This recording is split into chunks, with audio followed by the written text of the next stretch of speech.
Okay, so part 3 of the oncogenic mutation profiling session is about the COSMIC database, and what you need to do is have a click on this link on the PowerPoint version of the slides and enter the COSMIC database, and then we'll talk about what data is available and how to access the data.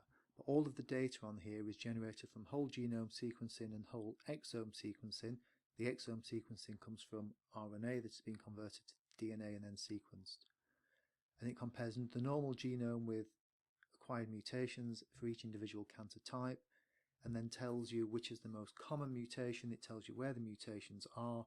It tells you the data for individual subtypes. So basically, it tells you which mutations are prevalent in every single tumour type. Okay, so this is the COSMIC website. You've got a catalogue of somatic mutations in cancer, which is what COSMIC stands for. And there are various places you can search in here. You could just search in here for uveal melanoma. Search. And it will bring up all of the different data sets that are available. Just click on one of them. I'm just showing you a fairly easy way into there. So it's identified all of the tissues of the eye. It's specifically gone for the uveal tract. It's gone for malignant melanoma as opposed to benign. And it has gone for spindle because that's what I clicked on. If I go to that one and go include all, I can click on go. And then after you've clicked on go, you couldn't see where I clicked on go, but it was in the bottom right hand corner. Once you click on go, it will bring up the top 20 genes that are associated with uveal melanoma. And what you can see is you've got, and it also tells you effectively how many samples have been screened for that gene. So you can see what proportion of those genes have got that mutation. So 501 samples have got GNAC mutations out of about 1500. So 33% have got that mutation, about 36% have got that mutation. BAP1, about a third of cancers have got that particular mutation. So it gives you all of this data. What you can then start doing is further exploring by clicking on, I just clicked on that blue bar for GNAC, and it's brought up this particular view. Now this view is showing us all of the amino acids from 1 up to 360, that's how many amino acids it's got roughly, and this is the location of mutations in basically it's saying that basically at codon 209, that is where the majority of the mutations are present. Occasionally you get a few mutations at that particular site, which is amino acid 183, but the vast majority of mutations are Q209P. The Q stands for amino acid, glutamine, P stands for proline. So that tells you that that is a very, very common and abundant mutation. You can zoom in on this. If you just highlight a small area like that, it will sometimes allow you to zoom in more detail. So after randomly clicking around and dragging my cursor and holding it down and moving it across, I managed to get into this view, which shows Q209, so amino acid 209, and it shows all the different mutations that occur at that site. So you can change that to a leucine, a proline, a proline with a slightly different mutation, and so basically what it's saying is codon 209 is mutated to something else. It's either leucine or proline, or occasionally histidine there, and occasionally something else, occasionally arginine. So that's showing that this is a really important site for activating an activating mutation of the GNAC gene, and codon 209 is really important to that. So I've just gone back to that original view, and what I can now do is click on BAP1 and see how that differs. So this should hopefully, and I'm just going to wait for that to load, it takes a few minutes to load, and what we should now get is the series of mutations that have been found in the BAP1 gene. And that's what we've now got. And what you can see is these mutations are spread throughout the gene. There are a couple of places that seem to be more frequent than others, but all the way from codon 18 there, it's got a mutation, all the way through to the very end here, there's a mutation there. And all of these are inactivating mutations. The codes that come up when you hold that are, so that one is suggesting that that changes amino acid 173 into a different amino acid, tyrosine to cysteine, and the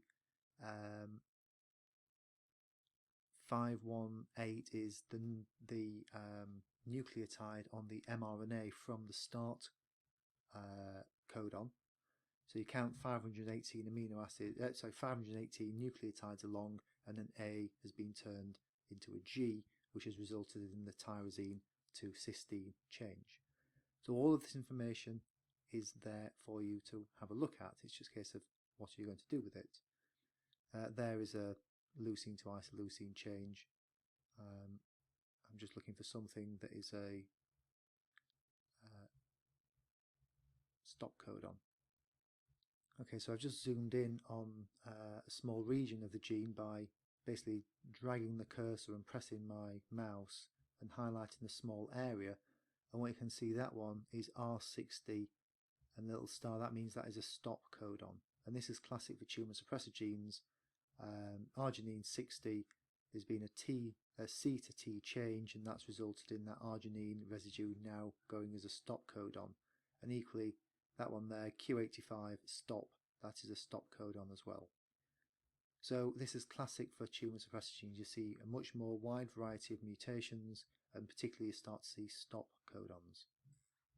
So going back to the PowerPoint slides, this is what this little screen capture of that. We've got eye, we've got uveal tract, we've got malignant melanoma, we've got include all, that, and now I clicked on select, and then these are the top 20 genes.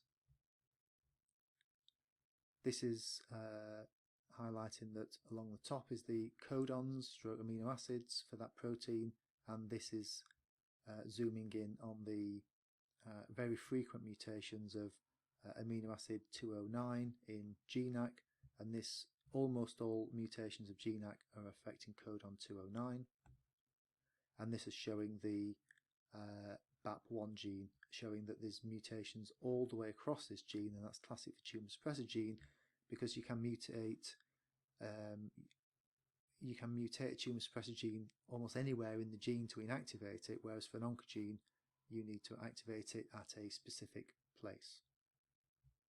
So basically what I've shown you is a multi-hit model of cancer for uveal melanoma. And there are lots of classic multi-hit models. This is the colon cancer one. It's what's known as the Vogelstein model, because it was discovered in about 1990 by a team led by Vogelstein, who identified that this is a series of events from initial mutation, activating mutation, through to early adenoma and late adenoma, and then transition to fully fledged cancer, which usually requires P53, and then you get other changes for metastasis. In uveal melanoma, you get an initial mutation that converts a melanocyte into a melanocytoma. This is pre-malignant. That could be GNA11, cis-LTR2 or PCLB4. You've got your melanocytoma, and then the tumour goes down one of three different paths. Loss of BAP1 and loss of the other copy of chromosome 3, you get high risk and very likely to have death. Loss of or mutation of SF3B1, you get an intermediate risk. And if the cancer develops an EIF1AX mutation, that tends to be a very low risk melanoma, and not many patients die from that. So what this illustrates is we've got a multi-hit model just like colon cancer, but it's different genes. And different genes here also have different functions relating to the hallmarks of cancer. So if we go back to the hallmarks of cancer, what seems to be happening right at the very beginning is sustaining proliferative signalling. The cis-LTR2, GNAC, GNA11, and the other one, PCLB4, they are all associated with a receptor, and that receptor is the cis-LTR2 receptor. That seems to be what all of those other genes, GNAC and so on, are effectively compensating for. If the cancer seems to require cis-LTR2 to develop, but in the absence of a mutation of that, GNAC, GNA11 or the other one will more than suffice, and that is driving sustained proliferative signalling there. Now, what is really interesting about uveal melanomas is they actually have very few mutations, and the mutations that they have are in very well chosen sites. So, genome instability of mutations, the one thing that we knew very early on, and I've done a lot of work on this sort of in the early 2000s, is that these are very genomically stable cancers. Very few mutations. They don't have mismatch repair defects like some cancers do. They don't seem to have ApoBec issues going on. They have very stable, very few mutations. So what's really interesting is this hallmark of cancer, of genome instability, maybe isn't as relevant to uveal melanomas. Their karyotypes are incredibly simple. So I've karyotyped many uveal melanomas, and lots of them, the only thing you ever see is loss of one chromosome, that's chromosome 3. Whereas you look at a colon cancer and they are riddled with chromosome losses and gains. So these are very genome stable. So what might be happening in uveal melanomas is the genome instability and mutations hallmark is very, very low. So somehow the cancer has to compensate for that by other means, by altering protein expression, which is actually what the uveal seem to be doing, is bypassing the genome instability requirement by doing something else. And that I mentioned on this slide, although SF3B1, EIFAX and BAP1 they don't do the same job as in the completely unrelated pathways, the one thing that they can all do is alter protein production. So if you've got a system of where your proteasomal degradation of proteins doesn't work because BAP1 is missing, then certain proteins can become overexpressed when they are normally degraded. So that could result in oncogene overexpression. EIF1AX alters normal translation, so some proteins shouldn't be well translated, but EIF1AX, when it's mutant, causes certain ones to be ridiculously overexpressed. And then similarly, SF3B1 alters splicing. The normal splicing of splicing exons together goes awry, and then you end up with new, effectively transcripts formed where the introns are spliced out incorrectly because SF3B1 is mutant, and that effectively creates new proteins which shouldn't ever be coded from those particular genes. So all three of them are altering proteins in an oncogenic way in the absence of any additional mutations apart from BAP1, EIF1AX and SF3B1. And although this is not strongly put forward in literature, it's my hypothesis that this is what's happening in these tumours. They have a very, very low mutational burden, and I've shown that before. I've shown the complete absence of mismatch repair defects. I've shown the complete absence of chromosome abnormalities in many of them, and that's why we looked at mismatch repair defects, because we were trying to find out what is the cause of the mutations in these cancers. And in reality, there are very, very few mutations, possibly because these three proteins or these three genes are mutated, and then subsequently you don't need lots of mutations if these three are altering protein production in some way. And in doing so, you've got something that overcomes the hallmark of cancer, which is genome instability and mutation. Yes, you need some mutations to get the cancer going, but the uveals seem to require fewer mutations than almost any other cancer. Now, the other hallmarks of cancer which are definitely involved in uveal melanomas, there's some fascinating ones in here. We know that they have a very clever way of avoiding immune destruction. Well, firstly, they're in the eye, which has got a sort of an immune privileged site. But yeah, there's some very interesting old information suggesting that they have very strange interplays with macrophages in particular. We know that they become immortal by re-expressing telomerase very early. Invasion and metastasis, we know that these metastasize very, very effectively, and we'd shown previously that they alter their integrins and matrix metalloproteinase expression, and once they do that they become highly invasive, so they can achieve this hallmark with altering their cell adhesion and then inducing angiogenesis, and they do something very, very bizarre. Rather than recruit new blood vessels to their tumours, the cells themselves change their phenotype to appear and behave like endothelial cells from blood vessels. It's a process called vascular mimicry. So rather than recruiting in new blood vessels, the tumour cells themselves effectively turn into blood vessels and they feed themselves that way. So that's a really fascinating element called vascular mimicry. They tend to be quite resistant to apoptosis, and we don't know exactly how they do that. So they are very good at achieving the hallmarks of cancer. They seem to do it using very, very few mutations, and they have some other tricks up their sleeves. And this one here about being able to change their behaviour into a different cell type, we know that for a study that we've done ourselves, that the uveal melanomas seem to be uniquely able to undergo something called phenotypic plasticity, where they can change from one cell type to another depending on their environment. And we showed this about 3 years ago, where we showed that the melanomas could become amelanotic and then melanotic and change back again. So basically, rather than a standard differentiation going from a stem cell to a melanocyte, these could flick backwards and forwards and go down different pathways. So they are what we call very plastic. They have phenotypic plasticity. They can change their behaviour, and that is also a concept that is well known to be involved in invasion and metastasis. With epithelial cancers, they can undergo a process called epithelial to mesenchymal transition that's associated with invasion and metastasis. Uveal melanomas seem to be doing something similar by flipping backwards and forwards between their melanocytic lineage and something else. And we know they can go down the vascular pathway. So just a few final slides on the sequencing technology and how it's relevant to tumours, and this is more about whole exome sequencing rather than whole genome sequencing. Now, whole genome sequencing requires a vast amount of sequencing, whereas whole exomes might be a better approach because you don't have to sequence as much material. If you're only sequencing the transcribed genes, you have less stuff to sequence. And a whole exome approach was very useful in finding this particular translocation, this actually in prostate cancer.